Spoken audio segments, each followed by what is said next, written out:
Oke, Assalamualaikum warahmatullahi wabarakatuh. Selamat sore Bapak-Bapak, Ibu-Ibu yang sudah bergabung di Zoom Meeting Info Session Karir Day SMA Lab School Jakarta.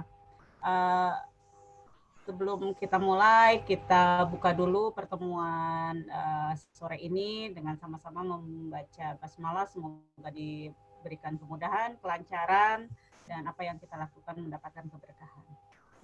Amin.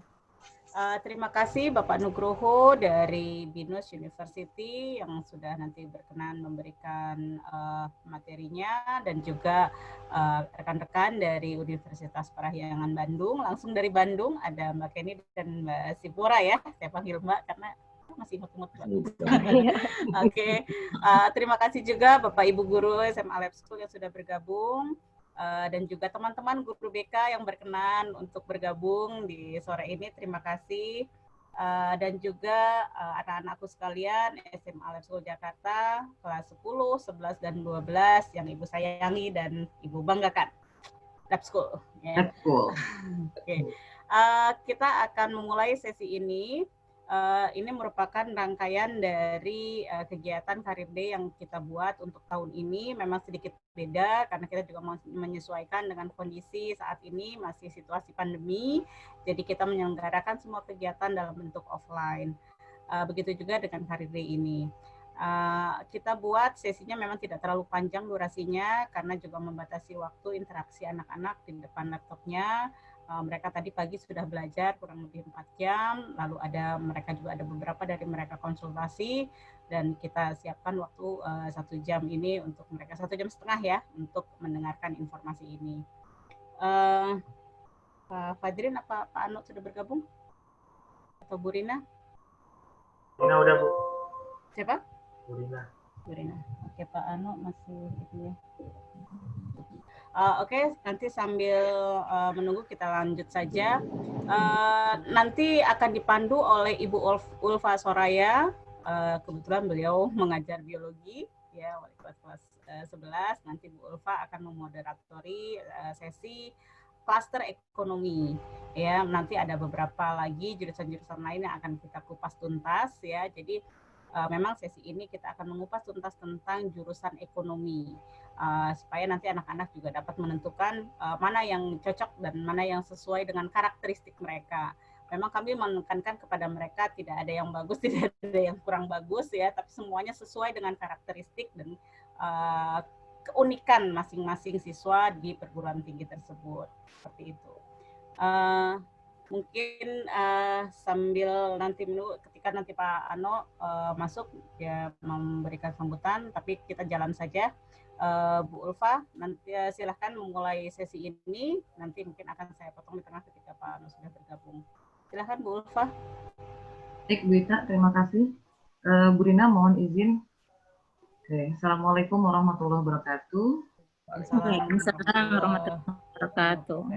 Bapak Ibu sekalian dan anak-anakku sekalian, sore ini kita akan mulai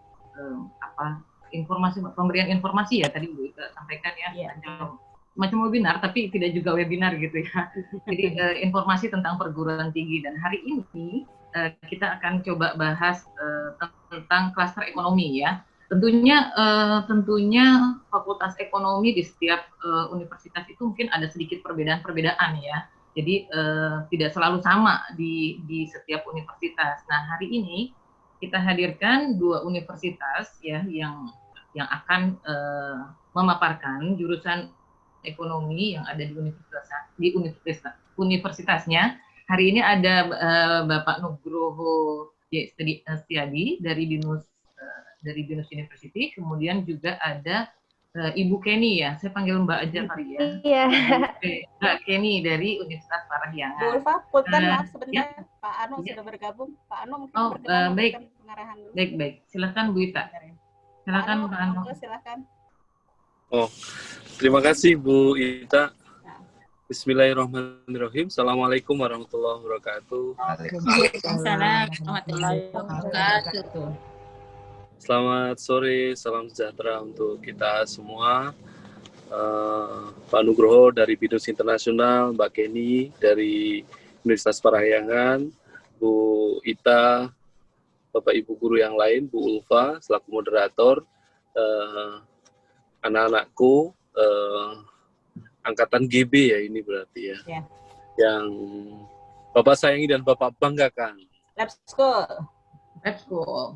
Bersyukur pada kesempatan sore hari ini kita bisa bersama-sama di ruangan Zoom meeting ini untuk nanti kita akan dengarkan bersama-sama tentang beberapa keunggulan-keunggulan di masing-masing universitas. Hari ini tadi seperti Bu Ulfa sudah sampaikan, hadir bersama kita dari BINUS Internasional dan Universitas Parahyangan. Tentu keduanya memiliki keunggulan-keunggulan yang barangkali kita belum tahu. Jadi supaya kita tahu maka ada forum seperti ini. Ini seri pertama kita untuk Career Day dan ini akan berlangsung terus dari mulai bulan September sampai bulan Oktober, dan bisa jadi sampai bulan yang akan coba kita sesuaikan dengan kebutuhan kalian. India sekarang justru sangat fleksibel, dan mohon setiap serial ini bisa diikuti dengan baik. Barangkali memang tidak bisa semuanya karena jurusan-jurusan yang akan diambil tentu berdasarkan peminatannya. Tapi bersyukur sore hari ini lebih dari 60 siswa sudah berkumpul di sini untuk sama-sama kita akan mendengarkan. Sekali lagi terima kasih Pak Nugroho, Mbak Kenny atas kehadirannya. Anak-anakku selamat mengikuti kegiatan Career Day ini, semoga bermanfaat dan berkah untuk kita semua. Terima kasih. Assalamualaikum warahmatullahi wabarakatuh. Waalaikumsalam warahmatullahi wabarakatuh. Terima kasih Pak Ano yang mungkin sekaligus membuka seri pertama ya info sesi ini. Terima kasih banyak Pak Ano. Silahkan Bu Ulfa untuk melanjutkan kembali. Baik Bu Ita, terima kasih. Saya lanjutkan kembali Bapak, Ibu, dan anak-anakku sekalian. Bersama kita ada Bapak Nugroho tadi ya dari BINUS, kemudian juga ada Mbak Kenny dari Parahyangan. Nah, peserta kita hari ini Bapak dan Mbak Kenny terdiri dari kelas 10, 11, dan 12 dan juga dari 2 program IPA dan IPS ya. Kemudian nanti mungkin untuk seluruh peserta dan juga ada guru BK dari sekolah lain di luar lab school ya, kalau nggak salah ya Bu Ita ya. Nanti Bapak Ibu atau anak-anakku sekalian kalau yang ingin bertanya pada saat pemaparan silakan langsung via chat, jadi kita bisa langsung saja. Kesempatan pertama akan saya berikan kepada Bapak Nugroho J. Setiadi untuk memaparkan jurusan yang ada di jurusan ekonomi yang ada di BINUS. Silakan Bapak. Ulfa. Ya, Ulfa. Ya, Pak. Ini saya mau menyampaikan salam hormat buat MGPK DKI, ada Bu Esther. Terima kasih untuk kesempatannya. Sore Pak. Ya, ada beberapa guru dari luar lab school nih Pak Ano. Selamat datang Bu. Ya, terima kasih. Teman guru BK. Ya, silakan Bu. Silakan Bapak Nugroho. Ya, terima kasih Bu Ulfa. Tema kali ini berkaitan dengan ini ya Pak ya, pandemi ya. Perkembangan tren perkembangan ekonomi di pasca pandemi. Mungkin nanti anak-anak bisa mendengarkan bagaimana nih trennya seperti itu. Dilihat dari jurusannya di BINUS juga. Silakan Bapak. Ya, terima kasih Bu Ulfa, juga yang terhormat Pak Suparno, Ibu Ita tadi yang sudah mengantarkan, ternyata juga ada MGPK Bu Esther dan ibu-ibu bapak-bapak sekalian yang saya hormati. Nah, ini saya dibantu oleh Mbak Ella untuk menyampaikan materi yang terkait dengan hal-hal yang berhubungan dengan jurusan ekonomi ya, yang mungkin ini memang sesi Career Day yang dirancang oleh SMA Lab School, itu luar biasa bagus karena memang setelah selesai menempuh sekolah ya, bangku sekolah SMA tentu akan memasuki jenjang yang lebih tinggi, yaitu masuk ke perguruan tinggi. Dan kemana perguruan tinggi yang akan dituju? Ternyata tadi dari film awal yang disampaikan ada beberapa informasi yang disampaikan dari berbagai disiplin ilmu atau program studi yang nanti bisa untuk dipilih oleh para siswa yang akan datang. Nah, oleh karena itu saat ini mungkin memang sudah sesi jatah untuk menjelaskan tentang ekonomi, tetapi tadi pesan dari Bu Ulfa, tolong disampaikan mengenai tren ekonomi pasca pandemi. Ya, memang satu situasi yang memang kita hadapi bersama saat ini, suasana pandemi ini banyak perubahan perilaku masyarakat yang akhirnya terjadi. Banyak perubahan-perubahan dari aktivitas bisnis juga mengalami suatu perubahan yang terjadi. Ya. Bahkan di beberapa negara yang memang mengambil kebijakan, mengambil keputusan untuk lockdown, sudah memasuki beberapa fase resesi. Ya. Termasuk Indonesia dalam perkembangan dan pertumbuhan ekonominya, nah ini bicara soal ekonomi, juga terdampak. Dan kita juga mengalami angka minus. Bahkan yang semula sudah kita coba prediksi hanya sekitar minus 2, malah Menteri Keuangannya mengumumkan minus 5% dalam pertumbuhan ekonomi. Yang mengejutkan sekali, memang keadaan dan kondisi perekonomian kita agak melambat, ya, menurun, dan berbagai kegiatan kalau kita lihat di sekeliling kita sendiri sudah terlihat dan terasa banyak beberapa aktivitas yang tidak berjalan dengan baik. Nah, apa yang mesti harus kita hadapi ya sebagai generasi muda, sebagai generasi yang akan datang, kita tetap harus selalu optimis dengan apa yang memang terjadi hari ini. Hari ini memang suasana yang luar biasa. Ya, saya katakan luar biasa karena memang tidak biasa. Kita sedang mengalami satu kondisi musibah, ada pandemi. Tetapi kita jangan menyerah. Toh apapun yang sudah kita upayakan dan kita ikhtiarkan ya, mudah-mudahan akan membawa hasil, dan tentu suasana seperti ini ya tidak akan seterusnya berlangsung dan selama ini terjadi. Oke, karena ini di bagian ekonomi, saya akan menjelaskan terlebih dahulu. Mungkin Mbak Ella tolong diganti slide-nya ya. Info session ini saya perkenalkan tadi dari BINUS Business School ya. Jadi kalau memang tadi Bu Ulfa ataupun Bu Ita menyampaikan memang beberapa penamaan ya dari jurusan ekonomi itu beda-beda, ada beberapa macam ya. Di beberapa perguruan tinggi negeri menggunakan sebutan Fakultas Ekonomi dan Bisnis ya. Nanti para yang bisa cerita sendiri apa namanya. Tapi kalau di BINUS ada memang Fakultas Ekonomi yang digabung dengan jurusan atau program studi komunikasi sehingga menjadi namanya Fakultas Ekonomi dan Komunikasi. Nah, khusus untuk jurusan manajemen itu berada di bawah naungan BINUS Business School. Nanti saya ceritakan ya. Seperti apa? Ya. Jadi ini karena Career Day, jadi tentu saja program yang disampaikan oleh Lab School ini bagus sekali, luar biasa. Sepertinya memang akan mempersiapkan sejak awal, bahkan karena tadi lihat ada pesertanya kelas 10 gitu ya, kelas 11 yang mungkin masih perjalanan studinya itu masih begitu lama atau belum ya tidak segera untuk selesai di sekolahnya, tetapi kebanyakan yang saya lihat tadi juga kebanyakan juga sudah kelas 12. Artinya sebentar lagi sudah akan memasuki perguruan tinggi ya. Nah, persiapan apa yang mesti harus disiapkan oleh adik-adik ketika harus memasuki perguruan tinggi? Ya, persiapkanlah sejak awal. Nah, ini bagus sekali ya yang dirancang dan dirintis oleh SMA School ini. Ya, saya itu alumni ya dari sini juga gitu ya. Tapi namanya dulu waktu saya sekolah masih awal, jadi percobaannya gitu ya, namanya proyek perintis sekolah pembangunan. Saya juga sekolah dari bahkan mulai dari kelas 1. Sehingga karena saya mulai dari kelas 1, saya irit gitu ya. Tidak sampai 12 tahun, tetapi cukup 11 tahun.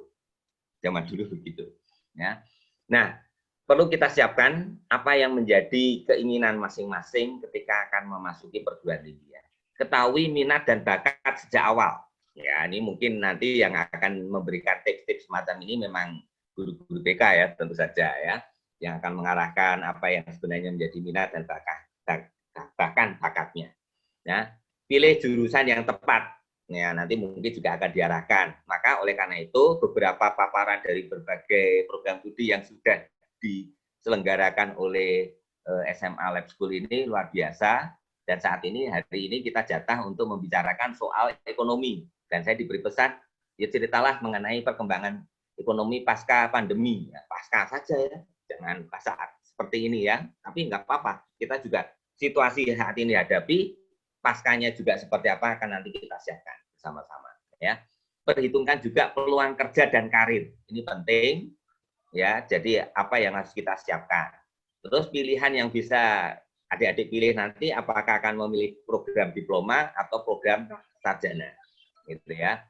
Kemudian pertimbangan kampusnya, mau dipilih yang mana kampusnya, silahkan dipilih ya, Binus kah atau Parahyangan kah yang ada di sini sekaligus ya, menjadi alternatif pilihan. Juga mungkin perguruan tinggi negeri ya, yang sudah punya nama. Kemudian buat juga perhitungan biaya, karena masing-masing juga akan menentukan tarif biayanya masing-masing.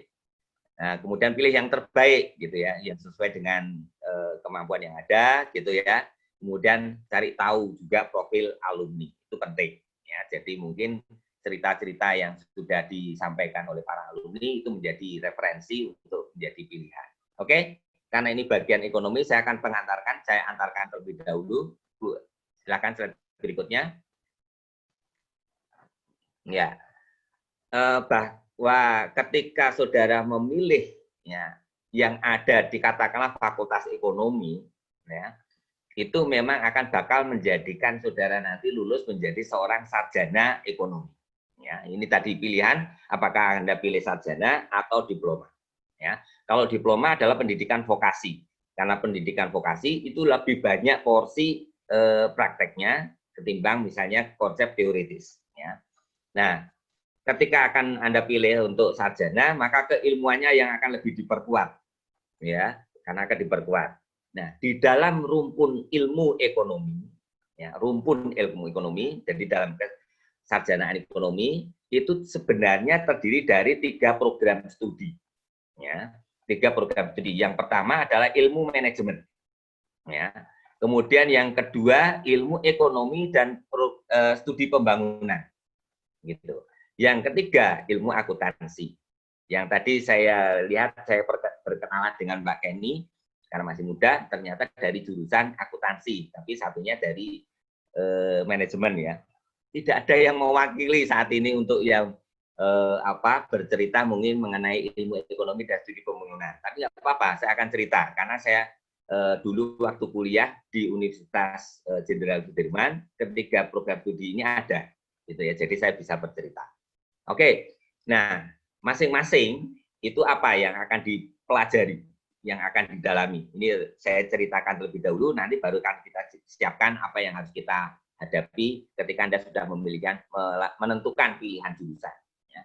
Untuk ilmu manajemen, itu fokus kepada managerial skill.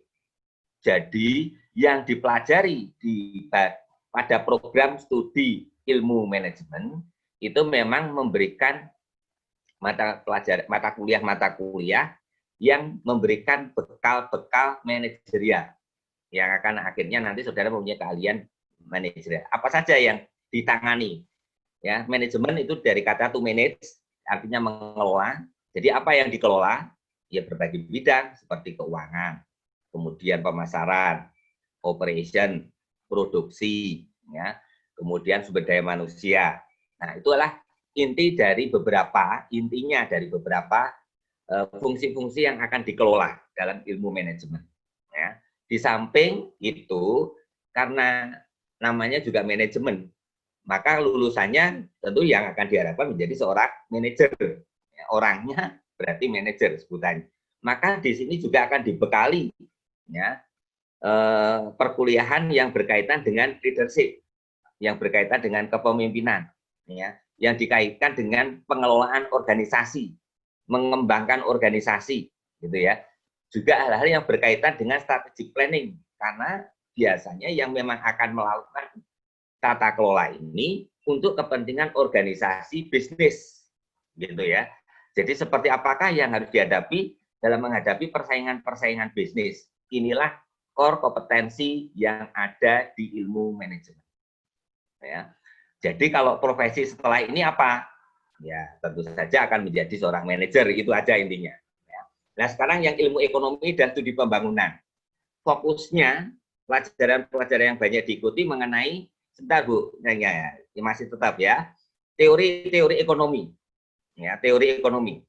Kemudian belajar tentang ilmu ekonomi mikro maupun makro. Mikro, makro mungkin karena artinya mikro kecil, makro besar, itu bukan berarti mempelajari tentang UKM, kemudian dan konglomerasi, bukan ya. Tetapi dalam kerangka kita mempelajari perilaku para pelaku ekonomi, tetapi sampai pada tingkatan individual, dari tingkatan individual orang per orang, sampai pada agregat, ya, komunitas, gitu ya, sampai pada aspek yang lebih luas, gitu ya. Nah, karena ini ranahnya berkaitan dengan community, masyarakat, gitu ya, maka memang inti yang banyak dipakai untuk mempelajari hal ini adalah untuk mengambil kebijakan-kebijakan di bidang ekonomi. Oleh karena ini lulusannya biasanya kalau memang punya keinginan karir untuk menjadi staf ahli menteri, menjadi Bappenas, Badan Perencanaan Pembangunan, gitu ya. Karena ilmu pembangunan yang dipelajari. Ya, kalau mau jadi menteri ya seperti Bu Sri Mulyani itu adalah dari jurusan ilmu ekonomi dan studi pembangunan.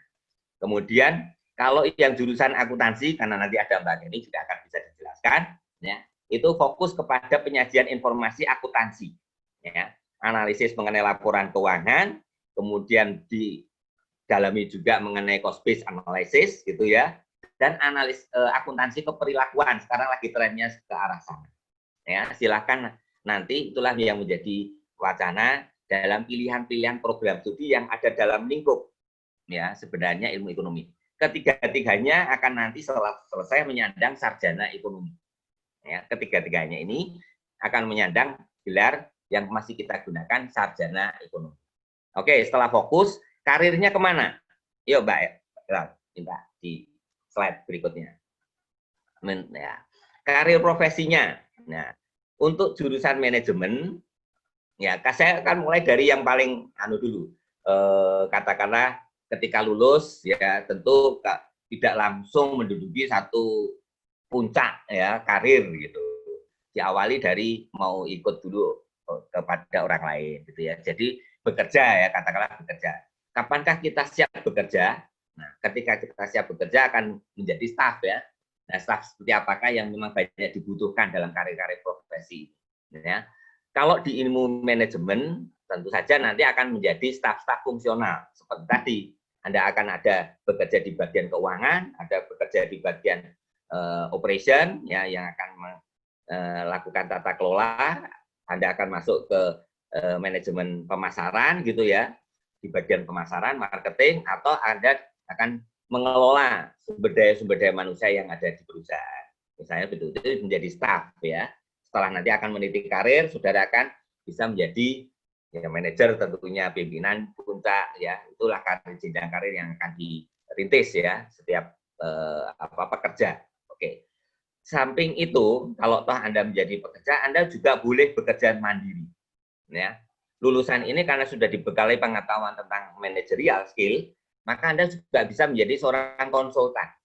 Ya, karena biasanya kemampuan Anda untuk ya berbagi kepada orang yang membutuhkan berkaitan dengan keahlian-keahlian yang dimiliki gitu ya, ya silakan saja disumbangsikan kepada orang-orang yang membutuhkan. Itulah pekerjaan seorang konsultan ya.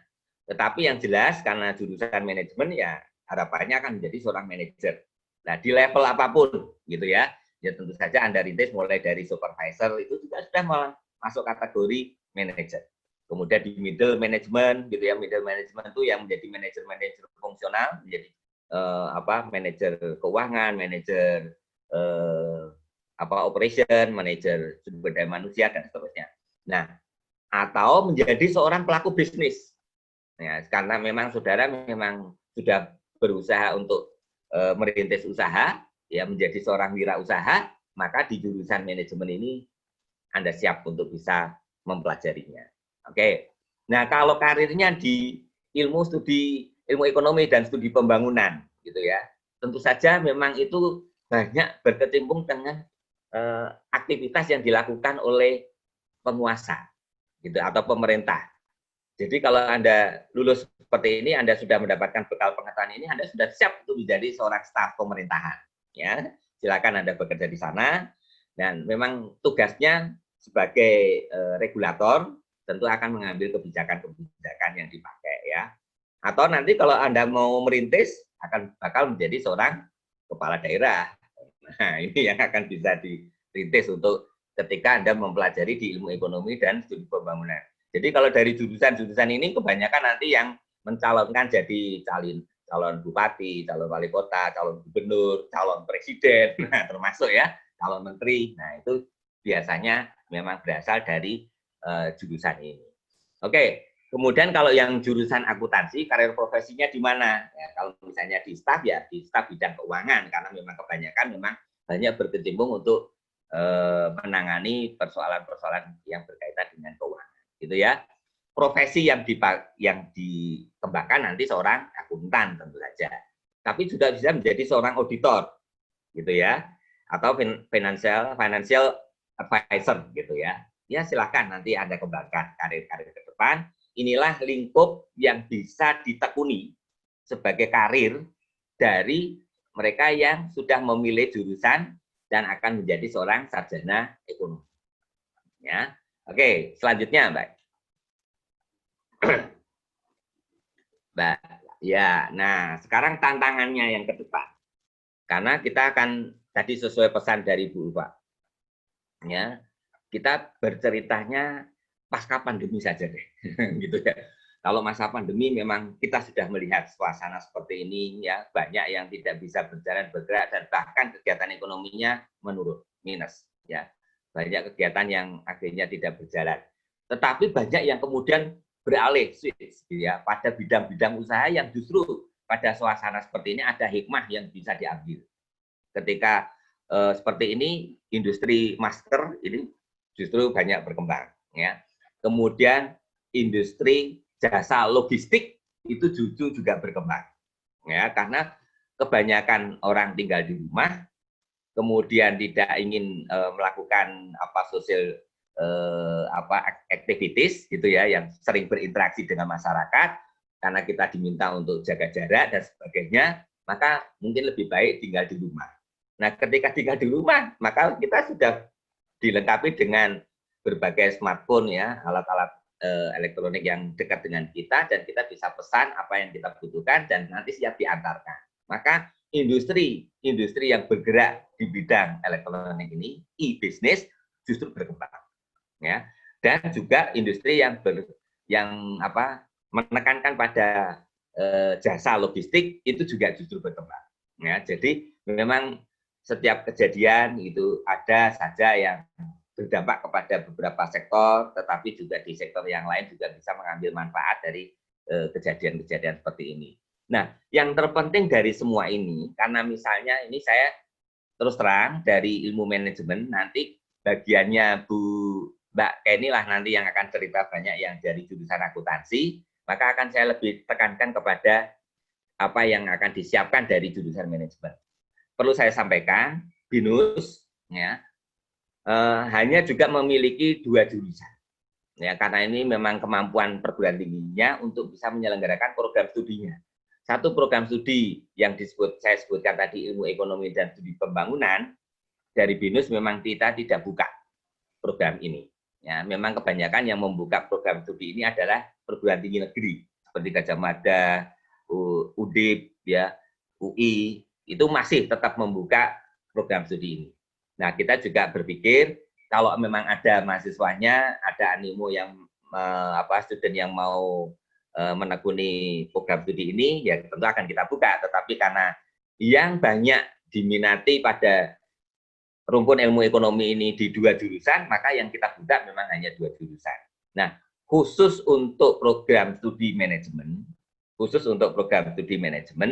kita berada di BINUS Business School, ya. Dan alhamdulillah pada tahun 2019 tahun kemarin kita bahkan telah terakreditasi secara internasional oleh ASSB. Ya, ini makanya di ujung sebelah kanan atas itu kita telah terakreditasi oleh lembaga akreditasi internasional yang memberikan pengakuan atas penyelenggaraan program studi manajemen. Ini hanya diberikan. ASSB itu adalah Association of Advanced Collegiate for School of Business. Jadi hanya untuk sekolah-sekolah bisnis. Ini maaf, ini saya baterainya agak lambat. Nanti saya berganti dengan device yang satu yang dengan handphone ya, mohon maaf. Nah, kita ikuti saja. Sebenarnya ketika kita akan menyiapkan lulusan, itu akan dibekali dengan pengetahuan keterampilan tertentu seperti tadi managerial skill. Yang terpenting itu sebenarnya adalah pembentukan skill. Nah, seperti apa sebenarnya kebutuhan skill yang akan datang? Ya, yang akan datang. Tantangan 5 tahun ke depan. 5 tahun ke depan. Sesuai dengan era kita, masuk ke Industrial 4.0, gitu ya. Ternyata ada pergeseran. Dari tahun 2015 ke 2020. Ya, ada beberapa skill yang terjadi pergeseran. Dulu katakanlah creativity itu menduduki pada tahun 2015 itu mungkin baru skill yang dibutuhkan untuk yang ke peringkat 10, tetapi justru saat ini menduduki peringkat ketiga. Ya. Nah, karena ini kejadian yang ada di industri yang banyak dibutuhkan di industri, maka perguruan tinggi ini memang menyiapkan sudah mulai untuk berbekal pada skill-skill ini. Nah, oleh karena itu, ya BINUS di dalam meng-create kurikulumnya fokus kepada pembentukan skill-skill. Jadi yang diperhatikan itu skill-nya ya. Karena soal nanti saudara setelah lulus akan jadi apa, kalau kita siapkan skill-skillnya, maka saudara akan lebih mudah untuk meniti karirnya. Ya. Nah, yang kita ikuti ya apa yang menjadi hasil survei ini. Oh, ternyata tahun 2020 kompleks problem solving menjadi peringkat pertama. Kemudian critical thinking menduduki peringkat kedua, creativity bahkan menduduki peringkat ketiga. Nah, apa trennya yang ke depan? Nanti juga akan saya sampaikan. Nah, inilah yang terpenting harus kita perhatikan. Kemudian pekerjaan-pekerjaan yang akan datang itu apa yang akan kita lakukan sama-sama. Di era ADHD ini, ya sudah barang tentu akan sangat dekat dengan teknologi, gitu ya. Oleh karena itu, ya sekarang itu dalam suasana pandemi ini yang masih bisa eksis kalau usaha kita, bisnis kita memang sangat didukung dengan teknologi-teknologi seperti smartphone semacam ini. Ya, dengan platform-platform elektronik seperti ini, itulah yang justru berkembang. Nah, oleh karena itu ya mau tidak mau kita juga berbekal mengenai hal ini. Nah, BINUS pada saat menyelenggarakan program ilmu manajemen itu ada fleksibilitas dalam belajar. Jadi manajemen dipelajari, konsep dasar fungsi dipelajari ilmu manajemennya, tetapi mahasiswa diberi kebebasan dan sekarang menterinya juga memberikan mencanangkan kampus merdeka atau merdeka belajar. Disitulah kesiapan para mahasiswa untuk bisa memiliki kebebasan di dalam memilih mata kuliah yang dapat membekali ya skill-skill dirinya untuk ke depan, untuk masa yang akan datang. Ya. Kita ikuti tren pekerjaan-pekerjaan yang akan datang seperti apa. Ya, kebanyakan di sini kita sudah mesti harus dekat dengan teknologi. Yang mau tidak mau, nanti kita juga harus barengi dengan mempelajari hal-hal seperti itu. Gitu ya. Ini yang secara umum, karena kita masuk di abad ke-21, yang gitu ya, juga skill apa yang harus disiapkan pada abad ke-21. Ya, kehidupan di masa yang akan datang itu sudah eranya sudah digital gitu ya, bahkan era yang sudah fiber gitu ya, dengan teknologi istilahnya ya, menggunakan gelas gitu ya. Jadi artinya kita menggunakan sentuhan itu sudah bisa melakukan berbagai aktivitas. Ya, seperti sekarang ini kita dalam kondisi tidak boleh saling bertemu, tetapi kita bisa berada dalam satu ruangan. Ya, ini berkat dengan teknologi. Mohon maaf, waktu Bapak tinggal 5 menit lagi, Pak. Tinggal 5 menit. Oke, saya juga memang hanya bercerita ini untuk memberikan berkah. Terima kasih, Bu, diingatkan. Oke, selanjutnya, Bu. Saya akan tambahkan beberapa hal lagi, Mbak Ella. Setelah ini, yuk, satu lagi. Nah, ini yang tren ke depan. Bahkan World Forum Economics gitu ya, mencoba memprediksinya itu tahun 2022 saja. Ya, tidak terlalu lama ya, mungkin 2 tahun. Padahal mungkin kebutuhan kita 5 tahun karena mungkin saudara masih sekolah untuk 3 tahun lagi kan gitu ya. Tapi yang ke depan seperti apa? Yang perlu diamati adalah apa skill-skill yang sedang tumbuh dan apa skill-skill yang mulai hilang dan ditinggalkan. Ya.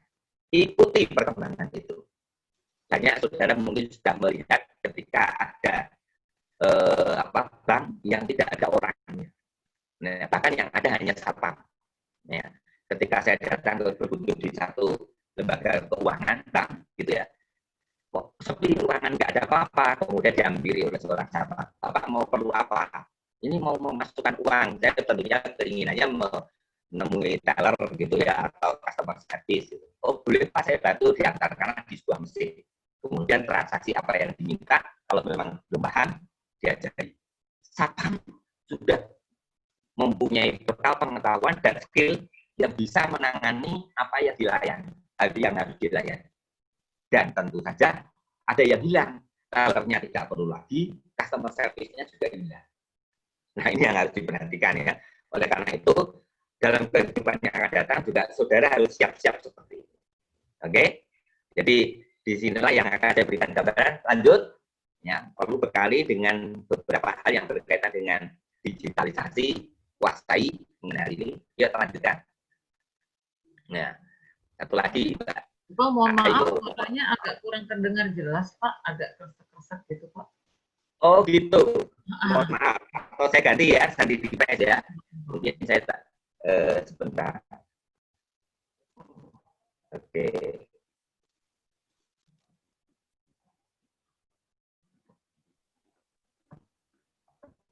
Apakah sudah cukup terdengar?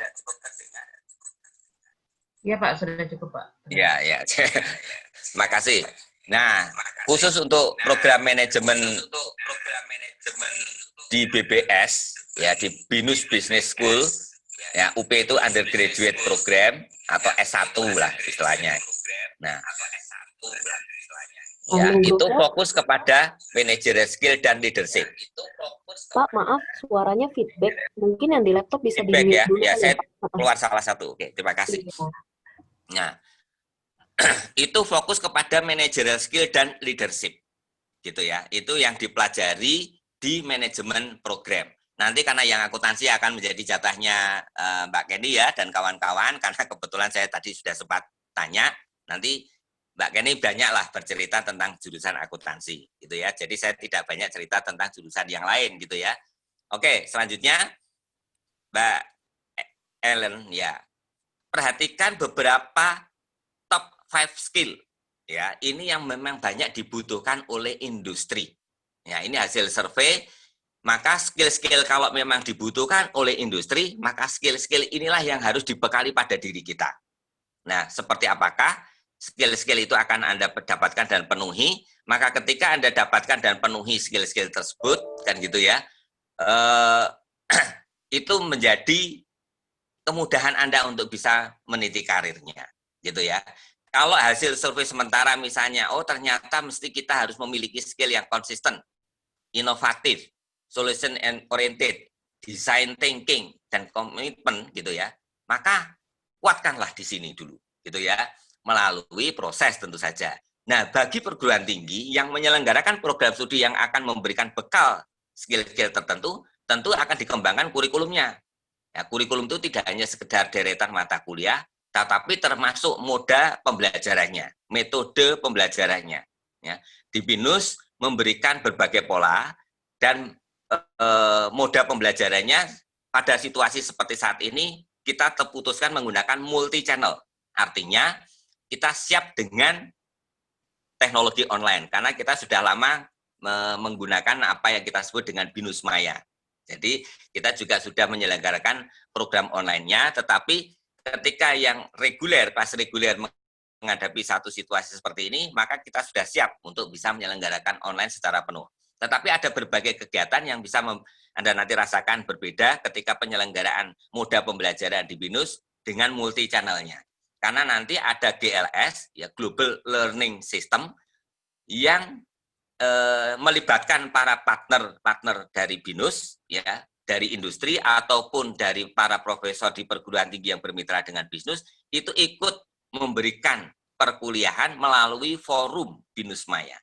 Ya, jadi kita juga tidak perlu khawatir para CEO dengan kesibukannya ya tetap berada di kantornya, para profesor yang ada di perguruan tinggi di luar negeri ya tetap berada di kampusnya, tetapi dapat berinteraksi dan memberikan perkuliahan melalui forum BINUS Maya. Ya, ini moda pembelajaran yang dipakai oleh BINUS dalam kerangka untuk membentuk skill-skill kalian. Selanjutnya Mbak Ella, kemudian juga perhatikan aspek-aspek intelijensia yang harus dikuasai. Nah, untuk ya intelijensia yang banyak dibutuhkan di dunia bisnis, ya selain yang ke-8 ini ada sosial apa ini? Mana nih? Iya, intelijensia musikal juga perlu ya, penting ya. Kemudian interpersonal, kemudian verbal linguistik, ya, logical matematik. Nah, kalau saudara yang suka matematika, belajar yang dari IPA, itu saya kira tidak mengalami kesulitan, tapi memang itu sangat dibutuhkan. Ya, skill numerical itu juga akan menjadi modal utama ketika kita akan belajar tentang bisnis, ya, terutama tentang bisnis. Ini perlu, ya. Lanjutkan, Mbak Ella. Satu lagi slide. Lanjut, Mbak. Ini agak lambat ini. Belum berubah. Halo, ya. Nah, ini ada beberapa top companies ya yang memang hasil survei yang biasanya menjadi karir dari para lulusan. Ya, tetapi ini survei dilakukan sebelum pandemi ya. Sehingga ketika masih menduduki top company ini banyak kan adalah lembaga keuangan, mungkin ada beberapa pergeseran. Karena ternyata juga lembaga keuangan ternyata sudah mulai melakukan pengurangan karyawan, terutama justru karena mereka yang berprofesi sebagai customer service ataupun teller gitu. Nah, ini kita mesti harus juga siap-siap menyiapkan diri apa yang harus kita bekalkan diri pada diri kita untuk bisa memasuki dunia kerja dan lapangan pekerjaan. Saya kira begitu yang bisa saya ceritakan. Mungkin gantian nanti dengan Mbak Kenny setelah banyak bercerita tentang jurusan akuntansi gitu ya, nanti kita baru masuk dalam forum tanya jawab. Saya kira begitu, saya kembalikan ke Bu Ulfa. Monggo, silakan. Baik, Pak Nugroho, terima kasih untuk paparannya. Untuk mempersingkat waktu, mungkin saya langsung serahkan saja, lanjutkan ke Ibu Kenny untuk pemaparan berikutnya. Silakan Mbak Kenny, berubah lagi dari Ibu ke Mbak. Ya, nggak apa-apa, Bu. Sebelumnya aku mau kasih tahu dulu di sini kita tuh bakal melakukan presentasi, habis itu bakal dilanjutkan sesi sharing sebagai pandangan dari aku sama teman aku Zipora, terus habis itu baru dilanjutkan sama sesi tanya jawab. Oke, Kak Zipora, boleh dimulai slide-nya? Oke, kita mulai ya. Halo teman-teman, perkenalkan nama aku Kenny dari program studi akuntansi. Di sini aku ditemani dengan partner aku Zipora manajemen. Kami berdua ini mahasiswa aktif Fakultas Ekonomi di Unpar. Di sini kami sebagai perwakilan dari Unpar Ambassador yang bakal menjelaskan lebih lanjut tentang Unpar kepada kalian selama kurang lebih 30 menit ke depan. Terus ada pepatah nih. Tak kenal maka tak sayang. Kenalan dulu ya sama Unpar. Kami bakal memainkan video Unpar, perkenalan tentang University Profile dari Unpar. Boleh di-play, Kak, videonya?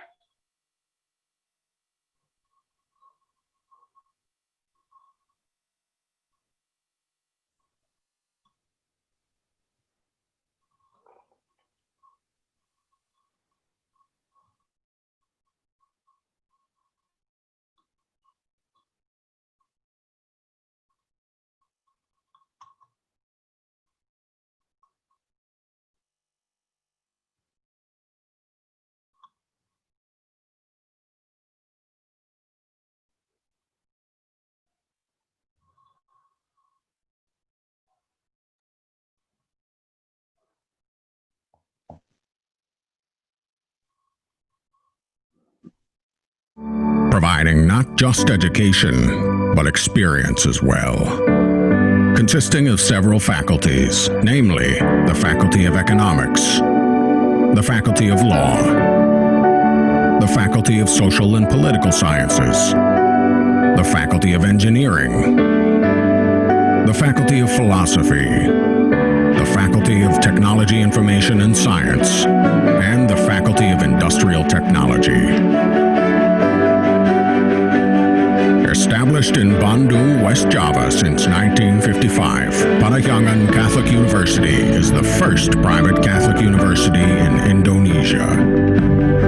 Having been accredited A, Parahyangan Catholic University is the best private university for Sumatra, Jakarta, West Java, and the Banten area. With high-quality facilities and infrastructures, in addition to its competent lecturers and staff, UNPAR is able to produce students of the finest intellectual caliber and moral fiber.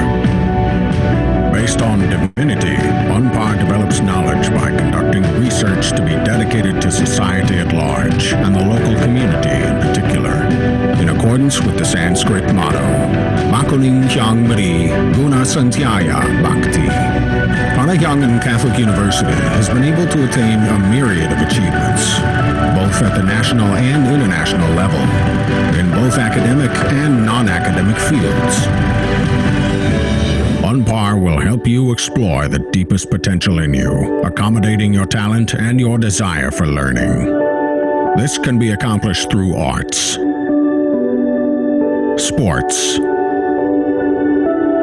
martial arts, and many others with interested communities. UNPAR will always try to improve and evolve in every possible aspect, and will do its utmost to serve the community at all times. Everyone here has equal rights, no matter what their background might be, so that we all feel part of Parahyangan Catholic University.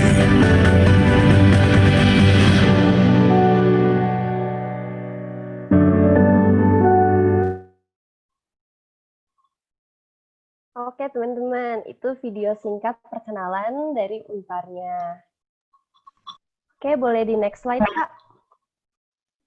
Tadi di video udah dijelasin nih, UNPAR itu tepatnya didirikan pada 17 Januari 1955. Nah, gedung pertama yang didirikan itu merupakan bangunan ekonomi. Jadi, Fakultas Ekonomi itu merupakan fakultas paling tua yang ada di UNPAR. UNPAR juga merupakan salah satu universitas swasta tertua di Indonesia dan universitas Katolik pertama di Indonesia. Terus nih, kalian bisa lihat nih di layar, itu ada gambar gedung. Gedung itu tuh merupakan gedung terbaru yang didirikan sama UNPAR dan baru diresmikan pada bulan Agustus ini. Jadi, baru sekitar 1 atau 2 minggu gedung ini diresmikan. Boleh di next, Kak? Nah, aku lanjutin ya presentasinya. Nah, berikut ini merupakan international partner dari kampus kami, UNPAR. Nah, di UNPAR sendiri, UNPAR tuh menyadari banget bahwa banyak banget mahasiswa UNPAR yang memang tertarik untuk punya pengalaman melakukan pendidikan di luar negeri. Nah, oleh karena itu, UNPAR itu memfasilitasinya lewat kantor kami yang bernama International Office. Nah, teman-teman. Nah, kalau di UNPAR sendiri nih, biasanya mahasiswa itu sudah bisa melakukan studi ini mulai dari semester 4. Nah, untuk mendaftarnya itu cukup dengan mendaftarkan lewat IPK yang dimiliki, juga memenuhi syarat-syarat yang udah ditentukan. Contohnya kayak syarat TOEFL, syarat IELTS, dan syarat lainnya. Nah, teman-teman, nah kalau dilihat dari sini nih, banyak banget kan logo-logo yang jadi universitas yang jadi partner kami. Nah, kalau kita tahu nih teman-teman di sini tuh banyak juga universitas yang sudah ternama loh, dan beberapa di sini mungkin ada yang udah familiar juga nih lihat logo-logo di sini yang mungkin nantinya bisa jadi pilihan kalian juga nih kalau misalkan teman-teman yang ada di sini tertarik untuk masuk UNPAR dan pengen banget untuk mencoba pertukaran pelajar di UNPAR ini. Nah, teman-teman, buat yang tertarik untuk masuk UNPAR nih, kita punya ada 2 jalur untuk masuknya. Yang pertama itu ada PMDK, dan yang kedua itu USM. Kalau ditanya nih, Kak, apa sih bedanya PMDK dan USM? Jadi, kalau PMDK itu merupakan jalur masuk yang tanpa tes dan tanpa biaya formulir, yang biasanya itu diadakan antara bulan Agustus sampai bulan September. Nah, untuk PMDK sendiri, teman-teman yang mau daftar, cukup tinggal mengumpulkan rapot nilainya, tapi dengan syarat nilainya itu harus di atas KKM. Nah, teman-teman, kalau misalkan nih, nyata kalian udah coba nih untuk jalur PMDK dan ternyata nilai kalian itu sesuai dengan kriteria Unpar, nah itu kemungkinan besar kalian bisa masuk lewat jalur PMDK. Tapi kalau untuk nih, kalian yang kayaknya merasa kalau misalkan nilai kalian nggak cukup untuk cukup dengan nilai KKM, atau kalian yang masih mau mikir-mikir dulu nih mau masuk Unpar dan kira-kira bakal di atas bulan September nih, nah kalian juga bisa lewat jalur kami yaitu USM, yaitu melalui jalur tes. Untuk tesnya sendiri nanti akan tergantung dari jurusan yang kalian pilih. Nah, biasanya nih di Unpar tuh kita ada 3 gelombang USM. Dari gelombang yang pertama diadakan itu gelombang pertama hingga yang terakhir itu gelombang ketiga. Nah, teman-teman, untuk informasi nih teman-teman, biasanya kalau di Unpar sendiri di gelombang ketiga itu ya. Sarah, boleh nih Kak. Aku sekarang mau cerita-cerita sharing aja nih Kak. Aku mau cerita, tadi kan kalau BINUS mereka ngejelasin kalau buat fakultasnya itu mereka tuh dibagi dua. Kalau buat di akuntansi, buat di Fakultas Ekonomi Unpar itu fakultas kita tuh cuma satu fakultas ekonomi doang. Jadi satu fakultas ekonomi ini memiliki 3 jurusan. Ada jurusan akuntansi, manajemen, sama ekonomi pembangunan untuk S1-nya. Untuk D3-nya itu ada manajemen perusahaan. Dan lokasinya juga tuh terpisah. Buat yang S1 ini terletak di Ciumbeluit, tapi buat D3 pembangunan ini terletaknya di Jalan Aceh. Gitu Kak, kurang lebih. Paling sekarang aku mau sharing-sharing aja nih tentang ekonomi, tentang manajemen dan akuntansi di Unpar. Aku mau ngejelasin kalau misalnya akuntansi di Unpar itu menurut aku worth it banget karena dengan berbagai yang sudah disiapkan, dengan berbagai segala macam yang telah disediakan fasilitas dari Unpar, itu sangat mendukung nih buat pembelajarannya. Salah satu yang menarik tuh menurut aku adanya company visit dari akuntansi Unpar ke perusahaan-perusahaan. Contohnya, seharusnya tahun ini tuh diadakan company visit pada bulan April kemarin. Dan perusahaannya juga tuh nggak main-main karena kita banyak banget nih perusahaannya. Misalnya pada bulan April kemarin tuh rencananya kita misalnya ada yang mau ke DJP, ada yang ke EY, ada yang ke Shopee. Jadi kita bisa ngerasain banget gimana sih feel kita, gimana nanti kita kalau udah kerja tuh kayak gimana nih di tempatnya. Kurang lebih kayak gitu. Terus untuk prospek kerjanya kan tuh banyak yang bilang kalau akuntansi itu bakal menghilang prospek kerjanya untuk 5 tahun ke depan.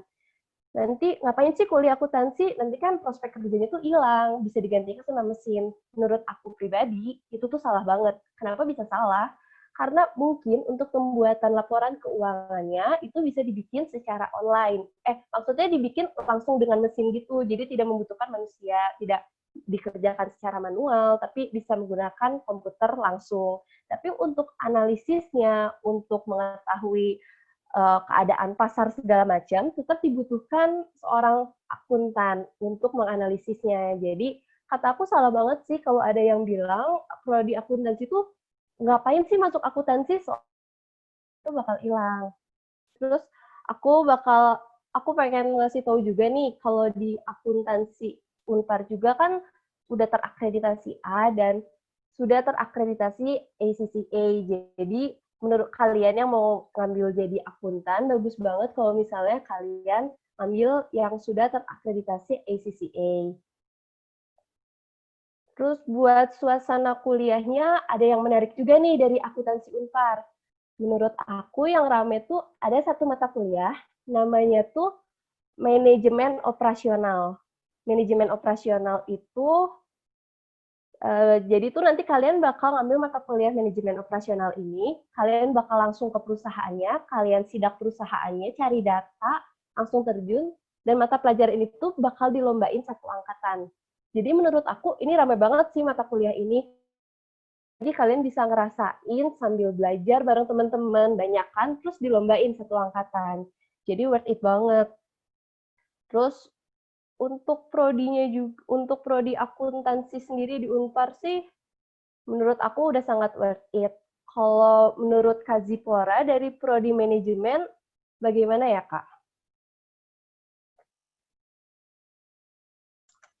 Ya, halo. Aku dari Prodi Manajemen nih. Kalau aku sendiri dari manajemen, juga di manajemen seru banget nih. Jadi mirip sama yang tadi Bapak Nugroho udah cerita nih. Kalau di manajemen sendiri sama aja sih. Sebenarnya kayak ada 5 penjurusan, kayak manajemen keuangan, manajemen promosi, manajemen market pemasaran, manajemen insani, manajemen operasional, sama kewirausahaan. Tapi kalau untuk manajemen yang aku dapetin di Unpar itu, untuk di prodi manajemen, banyak banget hal yang pelajari, nggak cuma tentang manajerialnya aja, tapi juga banyak tentang hal seperti leadership juga.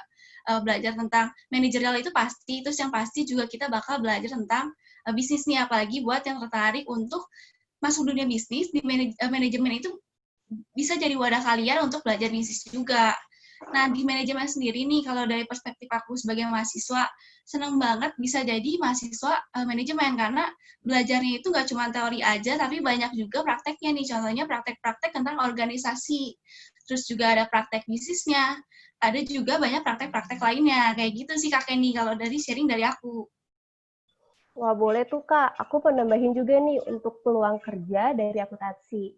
Peluang kerjanya itu kalian bisa jadi akuntan. Akuntan juga kan ada yang akuntan publik, akuntan internal, akuntan keberlanjutan.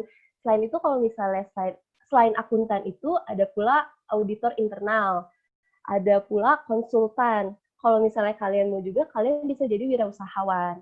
Untuk konsultan sendiri tuh jenisnya juga banyak banget nih, jadi kalian punya berbagai macam jenis. Kalau kalian masuk akuntansi, prospek kerja itu banyak banget.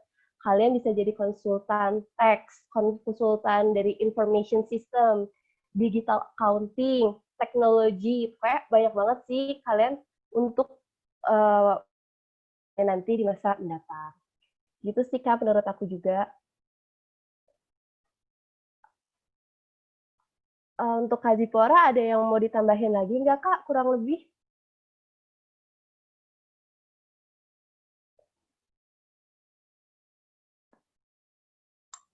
Mau nambahin juga nih, kalau di manajemen juga prospek kerjanya nggak cuma jadi manajer juga, tapi kita juga bisa sama nih, bisa jadi juga konsultan, bisa juga jadi entrepreneurship, atau kalian mau jadi pembisnis, kalian juga bisa banget kerja di kantor-kantor keuangan, tapi tergantung juga nanti peminatan yang kalian pilih. Misalkan kalau kalian nanti di manajemen pengen pilihnya peminatan marketing nih, misalkan kalian bisa banget buat jadi marketing. Terus ada juga kayak peminatan operasional, kalian bisa juga jadi manajer operasional, dan macam-macam profesi lainnya, kayak gitu sih Kak Kenny. Oh gitu ya Kak, aku mau cerita sharing deh kalau gitu.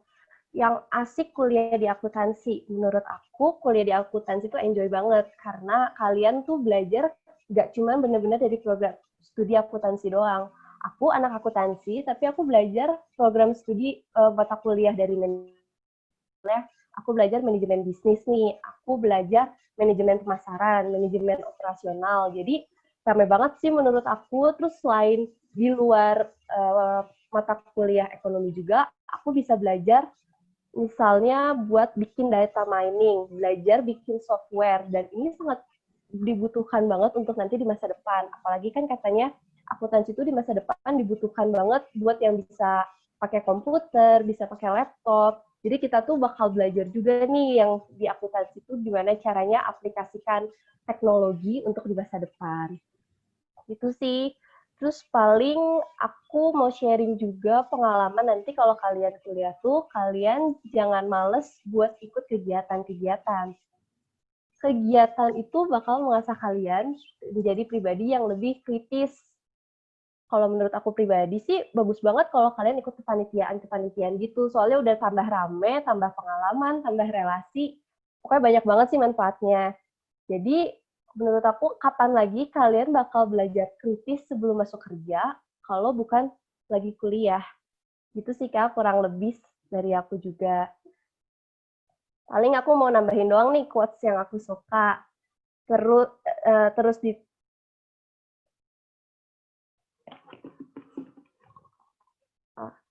Terus terbentur sampai terbentuk.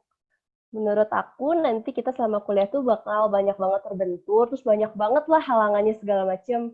Tapi kalian jangan menyerah nih, soalnya dengan terbentur, kalian bakal terbentuk jadi pribadi yang lebih baik. Gitu sih Kak, kurang lebih. Sudah cukup Kak atau masih ada yang ditambahkan? Kayaknya waktunya sih sudah cukup ya, sudah habis ini. Oh ya, sudah cukup saja deh Bu. Baik, terima kasih Kak Kenny, Kak Zipora. Sama seperti di Lab School ya, motonya terbentur, dan terbentuk gitu ya. Seperti itu. Baik, tadi sudah kita dengarkan pemaparan dari Mbak Kenny dan Mbak Zipora, juga sudah kita dengarkan tadi paparan dari Pak Nugroho. Barangkali ada yang ingin ditanyakan, silakan bisa lewat forum chat, bisa juga langsung. Kita masih ada waktu untuk beberapa penanya. Barangkali nanti apa sih bedanya ekonomi yang ada di Unpar atau ekonomi yang ada di BINUS gitu ya, bedanya seperti apa. Silakan jika ingin ada yang disampaikan atau yang ingin ditanyakan. Jadi kalau sambil kita menunggu pertanyaan dari teman-teman ya, Mbak Kenny, kalau di Unpar jadi cuma ada 2 ya jurusannya ya, atau program studinya ya, Kalau untuk akuntansi dan kalau untuk di S1 sendiri tuh Fakultas Ekonomi itu ada 3 jurusan Bu. Ada akuntansi, manajemen, sama ekonomi pembangunan. Tapi kalau untuk D3-nya itu cuma 1 jurusan, manajemen perusahaan. Oke, jadi sama seperti yang tadi disampaikan oleh Pak Nugroho ya, secara umum gitu ya, ada 3 jurusan di ekonomi pembangunan, akuntansi, dan satu lagi manajemen. Ini mungkin kadang-kadang informasi ini anak-anak belum banyak tahu ya, ini apa sih yang manajemen, kemudian akuntansi, kemudian ekonomi pembangunan seperti apa.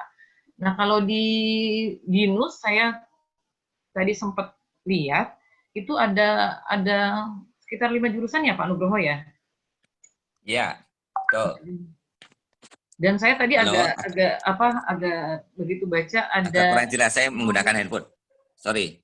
Ya. Gimana? Ekonomi komunikasi itu maksudnya gimana tuh Pak? Halo? Ya, halo Pak. Ya. Kalau ya, gimana? Tadi kalau nggak salah ada 4 atau 5 gitu ya?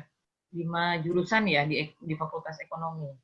Kemudian ada Fakultas Ekonomi Komunikasi. Oh, ya. Nah, itu saya jelaskan.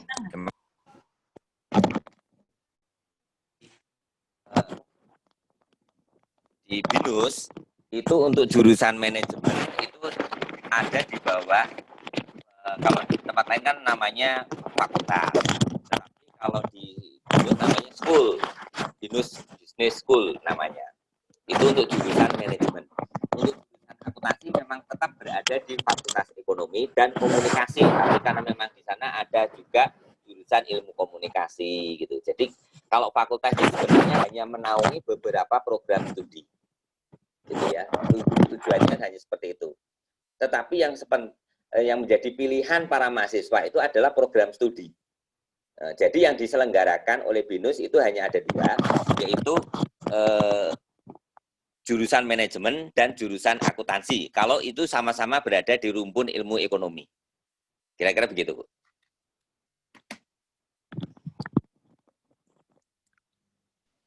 Halo? Terima kasih Pak Nugroho.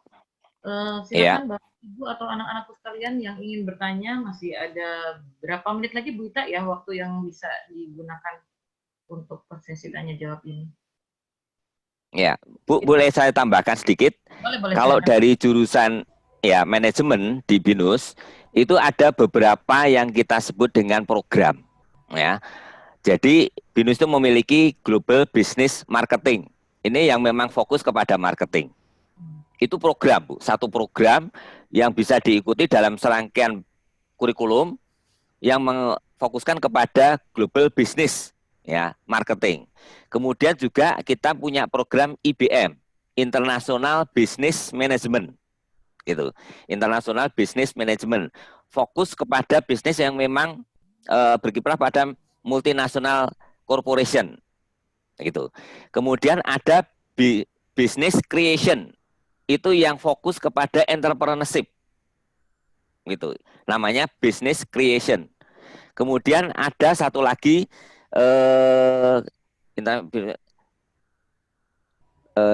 2, 3 tadi yang sudah saya sebut.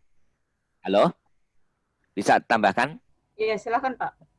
Nah, dan satu lagi bisnis manajemen yang fokus kepada service manajemen. Itu yang berada di kampus Bekasi. Jadi kita memang memiliki beberapa kampus, ada di kampus Bekasi untuk Jakarta ya, kampus Bekasi, kemudian kampus Kemanggisan, dan kampus Alam Sutra.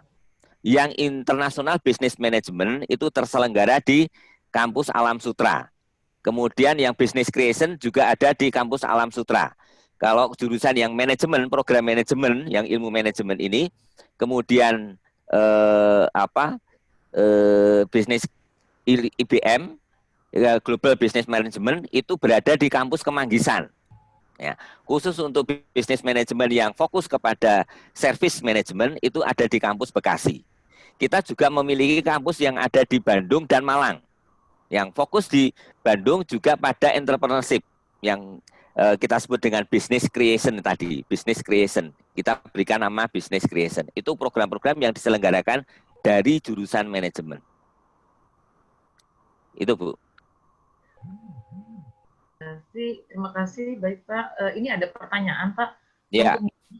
Rata-rata alumninya bekerjanya di mana ya Pak ya? Ya, bagus.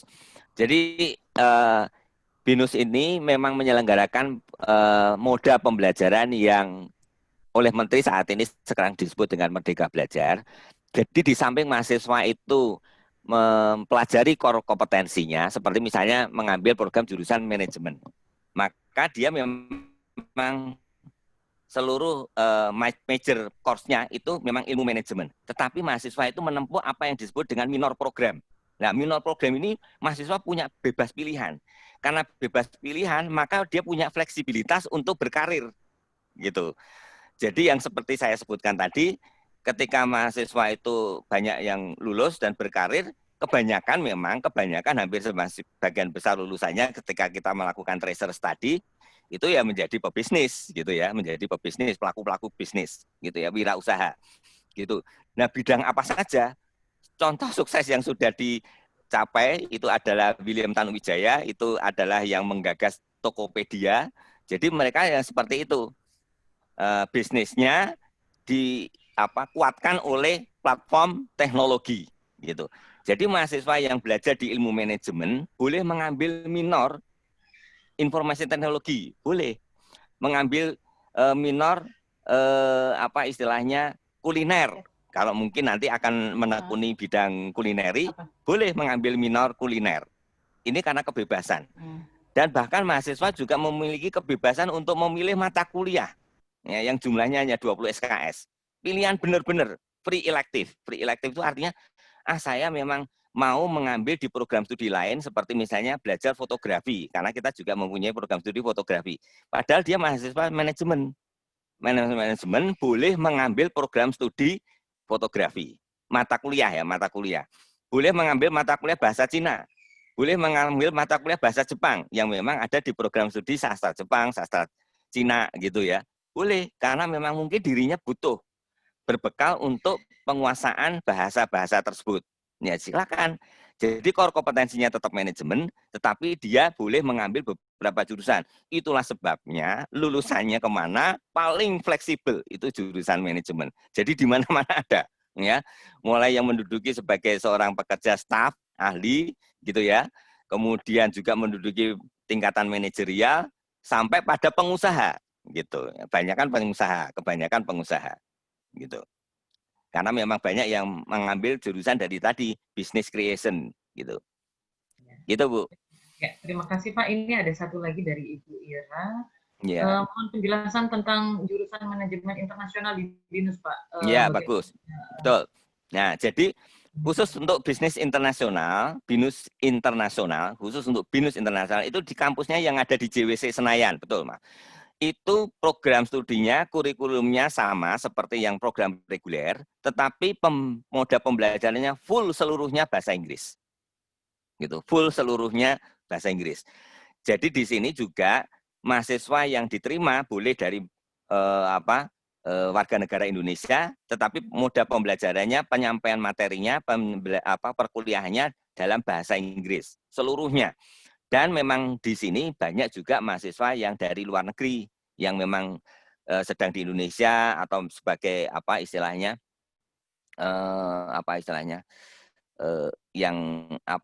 orang luar negeri yang datang itu yang berada di Jakarta misalnya, kemudian anak-anaknya atau yang jadi duta besar itu kuliahnya di BINUS internasional gitu. Jadi mereka bergabung dalam perkuliahan gitu ya.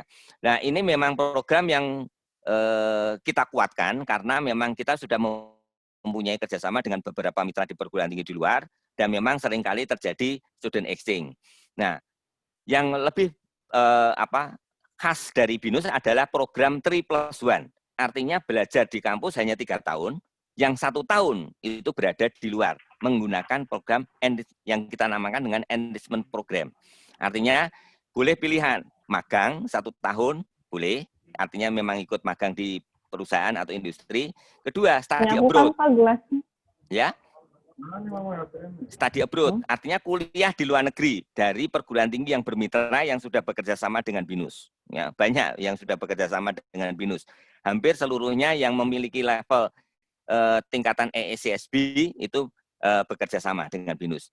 Dan BINUS memang satu-satunya perguruan tinggi swasta yang telah terakreditasi secara internasional dan baru 2 perguruan tinggi negeri yang School of Business-nya terakreditasi secara internasional. Yang pertama adalah Universitas Gadjah Mada dan yang kedua Bina Nusantara, gitu ya.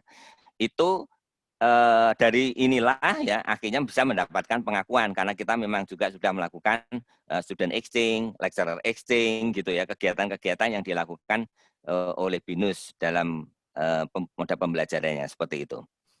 Kira-kira begitu, Bu. Itu ada di kampus Senayan ya. Atau single degree? Nah, boleh ambil pilihan.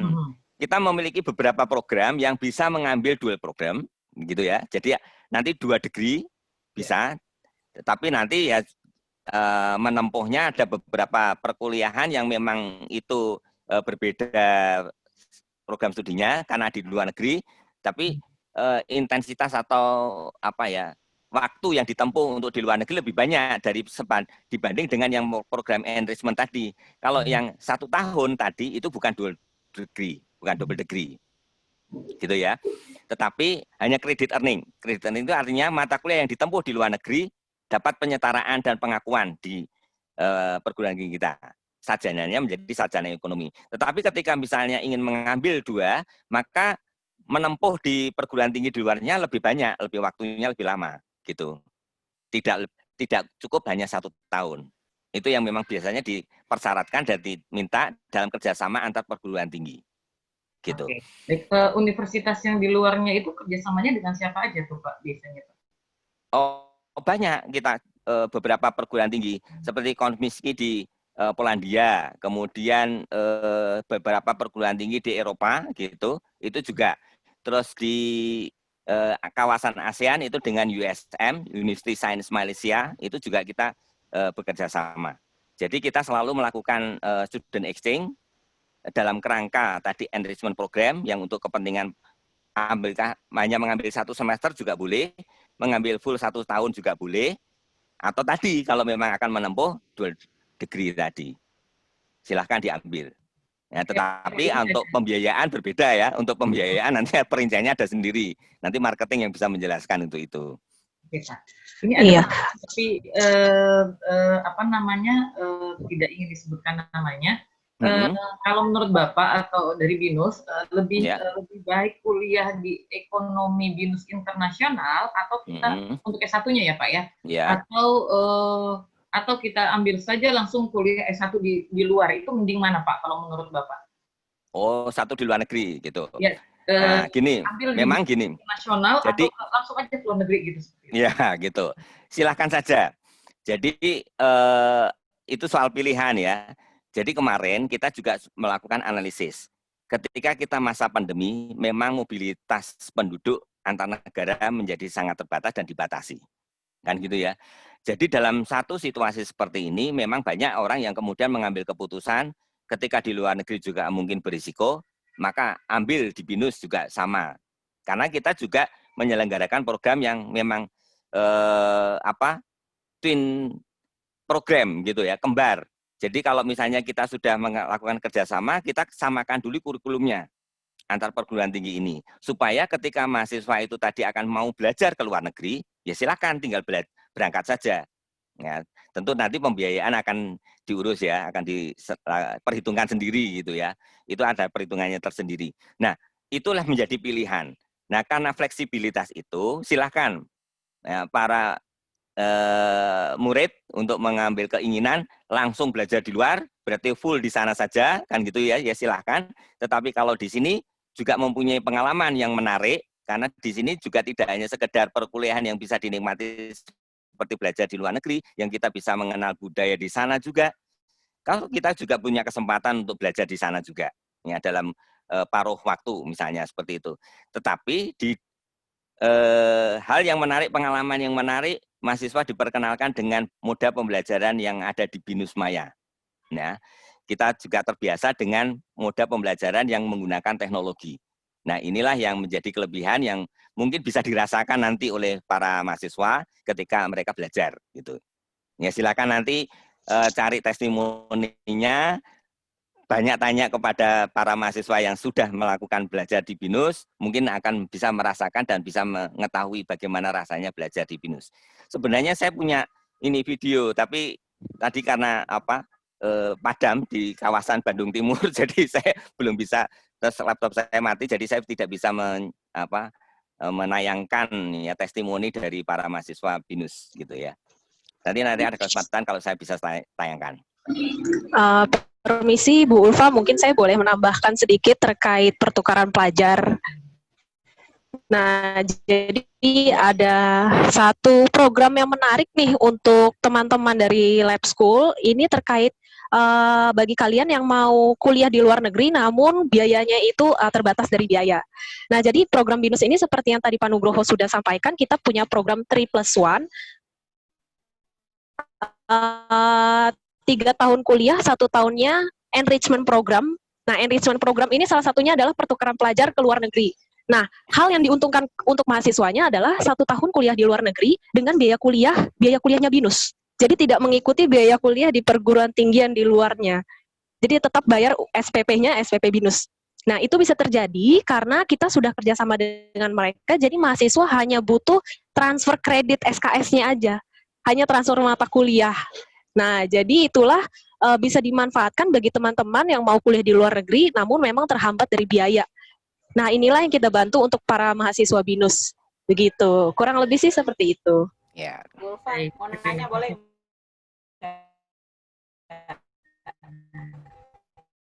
Oke, silakan Bu Ita, silakan Bu. Kalau di BINUS gitu ya, kan ada jurusan akunting juga tuh ya. Lebih ke akuntansi atau akunting yang kayak gimana gitu.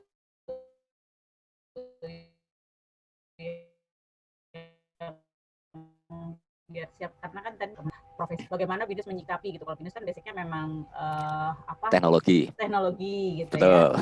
Ya. Nah, apakah ada jaminan gitu ya kalau anak-anak pilih akunting di sana? Profesi itu akan tetap ada gitu. Nah, bagaimana apa yang diberikan BINUS di akuntansi BINUS itu? Ya, benar Bu. Jadi jurusan akuntansi tentu menghadapi rumor, tantangan ya, pendapat, opini masyarakat yang begitu ya.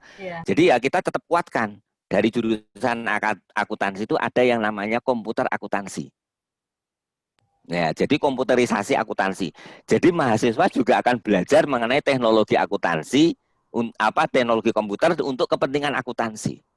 Jadi ini memang yang harus dikuatkan untuk para jurusan akuntansi. Jadi ketika menghadapi tantangan bahwa nanti akan digantikan, siapa sebenarnya yang membuat program, istilahnya gitu ya. Nah, penguasaan terhadap sistem. Betul. Ya, sistem itu programnya ya. Nah, iya, itulah yang perlu dikuatkan gitu. Ya, ilmunya dapat satu. Ilmu akuntansinya kan tetap harus ada ya, standar-standar akuntansi yang berlaku itu kan harus tetap dipelajari ya. Istilahnya standar akuntansi ya, standar akuntansi yang dipakai gitu ya, yang menjadi standar itu tetap harus diikuti kan pakemnya. Nah, itu dimasukkan dalam formula untuk program-program komputer. Mungkin Mbak Ellen bisa tambahkan, Mbak Ellen. Tapi maaf Pak, kalau misalnya masuk ke dalam program gitu nanti nggak bias sama yang jurusan ilmu komputer ya atau teknik komputer yang Ya, belajar coding itu ya Pak ya? ya Kita kan gini Bu, BINUS itu sejak 2 tahun yang lalu sudah mulai mencanangkan sekarang yang Pak Menteri sampaikan, Merdeka Belajar. Jadi mahasiswa punya hak untuk memilih kebutuhan akan mata kuliah yang ingin diambil. Program studi, jadi kompetensi ada. Jadi misalnya ambil jurusan manajemen atau ambil jurusan akuntansi. 60 SKS itu memang tetap harus diambil, wajib. Karena supaya membekali kompetensi utama. Selebihnya kan total jumlahnya 146 SKS ya, yang ditempuh untuk menjadi seorang sarjana. 18 SKS itu adalah mata kuliah inti universitas yang selalu dibekali dengan entrepreneurship, bahasa Inggris 3 semester kan gitu ya.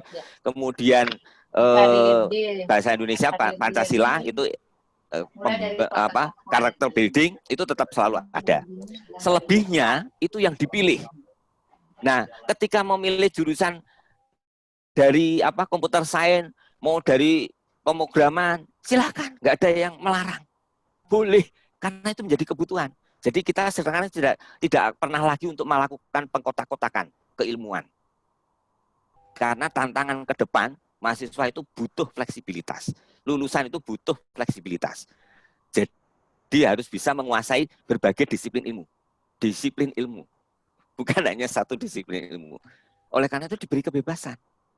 Gitu. Jadi kita juga dari jurusan masing-masing tidak boleh saling ego. Kamu tidak boleh belajar di sini. Tidak. Dibuka.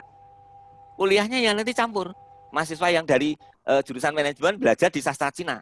Bergabung dengan mereka yang memang sudah belajar di sastra Cina. Karena ingin membekali dirinya bahasa Cina. Misalnya seperti itu. Boleh. Gitu ya. Nggak ada larangan. Oke, jadi saya pun begitu jurusan Pak. akuntansi masih itu ya? Masih. Mungkin ya, mau belajar akuntansi, kompetensinya akuntansi, ya gitu misalnya kan gitu loh. Terus kemudian ambil teknologi. Ya. Karena banyak kekhawatiran seperti itu Pak, gitu. Karena untuk beberapa anak, ya tidak usah khawatir kalau gitu. Anak, kan dia memang sukanya hanya akuntansi ya, hanya berhitung gitu ya. Dia mungkin tidak konsen ke coding atau ke sistem komputer. Nah itu anaknya ya, itu anaknya. Kalau nggak mungkin konsen terhadap coding itu soal Bu, minat. Ya, jadi dia memang ya passionnya dia. Ketika memang dia kuat dan kemampuannya ada, bisa ikuti, arahkan, gitu, diarahkan saja. Tetapi kalau memang dia nggak kuat, ya mungkin kekuatannya di mana? Oh, saya mungkin hanya mempunyai kemampuan untuk mendesain bungkus. Nah itu belajar di School of Design. Kita punya kan School of Design. Ambil jurusan manajemen karena nanti mungkin ingin membuat industri usaha packaging, ya pakai kemasan. Nah, cara mengemas yang baik gimana? Cara mendesain kemasan seperti apa? Itu di manajemen kan tidak diberi. Mungkin juga dosen-dosennya juga tidak menguasai ilmu itu. Nah, kita memang ada School of Design, ya silakan mahasiswanya belajar di sana, ambil mata kuliah yang ada di School of Design. Gitu. Ya, Pak, terima kasih Bapak. Iya Bu Ulfa. Cukup ya Bu Ita ya? Iya, cukup. Ya, tapi memang harus bisa beberapa itu sih ya, Pak. Saya sendiri di biologi pun belajar ekonomi sumber daya alam, Pak. Jadi memang betul sekali. Jadi bisa juga kita nggak berada di ekonomi ya. Iya betul. Pasti aja saya harus ambil 2 SKS untuk ekonomi sumber daya alam. Iya. Jadi memang BINUS punya Bu Fakultas Teknologi Pangan. Gitu ya. Konservasi gitu. Pak, jadi ada itu. Boleh, gitu. Ini masih ada waktu sedikit barangkali Bu Ita atau sudah cukup ya? Karena sudah sedikit sudah ya. 17.30. Mungkin diingatkan absensi Bu Ulfa. Ya. Kayaknya waktunya sudah tidak memungkinkan ya karena sebentar lagi juga sudah mendekati maghrib. Jadi untuk yang belum mengisi presensi dan evaluasi untuk acara hari ini, tolong diisi linknya ada di Zoom chat ini. Silakan diisi untuk yang belum. Mungkin untuk kali ini saya cukupkan saja. Saya kira tadi penjelasan dari Pak Nugroho mengenai jurusan ekonomi dari segala sisi ya itu sudah disampaikan. Kemudian juga dari Unpar juga sudah dipaparkan. barangkali nanti kalau masih ada pertanyaan-pertanyaan yang ingin disampaikan bisa ke BK ya. BK nanti akan bisa cari informasi lagi tentang Ya. Bu Ulfa, mohon maaf Bu. Ya, Mbak Ellen, Ya. silakan. Tadi saya belum sempat share untuk kontak pendaftaran beasiswa BINUS. Kebetulan kan di BINUS University ada beasiswa sekarang. Nah, boleh minta izin sebentar Bu untuk saya share kontaknya. Bu Ita lewat BK atau bisa di sini saja Bu Ita? Sebentar kali ya, ditampilkan saja sedikit. Oke, boleh. 1 menit lagi lah. Oh iya. Karena nanti kalau misalnya lebih jelasnya nanti kita kan juga akan launching website untuk BK ya. Nanti dari BINUS dan Unpar juga bisa lebih detail mungkin infonya di situ. Dan itu juga nanti kan bukan buat siswa lab school saja, nanti kita akan share juga ke teman-teman di sekolah lain gitu ya. Iya, terima kasih. Jadi Mungkin lebih ngena kalau karena sesi ini hanya untuk membedah jurusan saja. Iya, oke deh. Dengan Iya. ya, karena nanti lebih jangkauannya lebih luas lagi karena ini juga hanya beberapa yang hadir ya. Terima kasih untuk sesi hari ini, untuk Pak Nugroho penjelasannya semuanya, untuk Mbak Kenny dan Mbak Zipora serta Mbak Ellen ya, yang sudah memaparkan semuanya, sehingga mudah-mudahan anak-anak hari ini bisa paham betul jurusan-jurusan yang ada di ekonomi. Tadi secara garis besar ada 3 ya, untuk ilmu pembangunan, ya, ekonomi pembangunan, akuntansi dan manajemen. Mudah-mudahan sudah bisa membedakan dari ketiga jurusan itu, sehingga nanti semakin mantap untuk memilih jurusan-jurusan tersebut. Terima kasih sekali lagi Bu Ita, saya akhiri sampai di sini, dan teman-teman semua. Assalamualaikum warahmatullahi wabarakatuh. Waalaikumsalam warahmatullahi wabarakatuh. Terima kasih Bu Ya, sampai jumpa. Terima kasih. Sampai jumpa. Terima kasih. Untuk menutup sesi ini, saya ucapkan sekali lagi terima kasih atas keikutsertaannya teman-teman guru BK, Bu Esther, ada Bu Yuli juga, dan juga teman-teman Walas, Ibu Rinawati juga terima kasih sudah menemani wakil akademik SMA Lab School Jakarta sampai dengan akhir kegiatan. Mudah-mudahan apa yang kami berikan, apa-apa yang narasumber sampaikan bisa bermanfaat dan memberikan berkah buat kita semua. Amin. Amin. Kita tutup dengan membaca hamdalah. Alhamdulillah. Terima kasih sudah bergabung. Mohon maaf atas segala kekurangan. Sama-sama Bu. Assalamualaikum. Waalaikumsalam.